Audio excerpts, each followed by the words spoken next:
Europe 1, 7h11, Jean-Philippe Ballas. Le Zoom Echo, bonjour Elsa Conessa. Bonjour Jean-Philippe. Vous venez ce matin avec de nouveaux chiffres qui relancent le débat. Les ménages fortunés quittent-ils la France en masse ?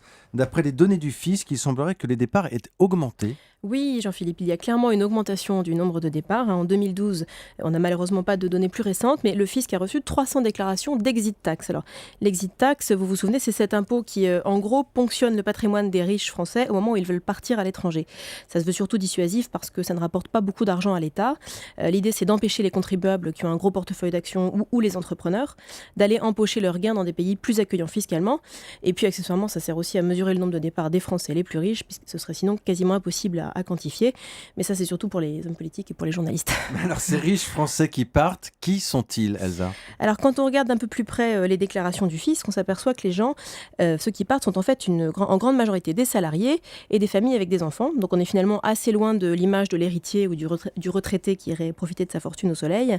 Une partie d'entre eux sont probablement des cadres qui sont partis pour des raisons professionnelles, ce qui ne les empêche pas de faire une belle opération au passage sur le plan fiscal. Quand on regarde des destinations, on retrouve quand même des pays comme la Suisse ou la Belgique. Et puis, il ne faut pas oublier que ce qu'ils ont en commun, ces expatriés, c'est d'abord d'être fortunés. En moyenne, ces 300 candidats au départ ont déclaré pas loin de 9 millions de plus-value en 2012. C'est par déclaration. C'est tout de même conséquent et ça veut dire que leur patrimoine, surtout, est bien plus important puisque si on ajoute, par exemple, les biens immobiliers qui échappent à l'exit tax, on peut supposer que ça augmente. Mais au final, est-ce que ça veut dire qu'il y a un exode massif des riches ? Alors non, clairement, on ne peut pas affirmer ça à partir des chiffres. 300 personnes, ça reste tout de même assez modeste sur 36 millions de foyers fiscaux. Et puis le fisc regarde aussi les déclarations d'ISF pour voir si les gens riches partent ou reviennent en France.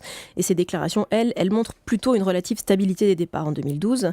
De toute façon, il faut quand même avoir en tête que toutes ces données, elles restent quand même très partielles.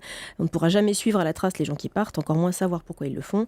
La seule chose qu'on peut dire, c'est que les départs sont en augmentation, mais qu'on n'a pas assisté à une explosion. Merci Elsa Conessa. Le Zoom Echo chaque matin sur Europe 1 après le journal de 7h.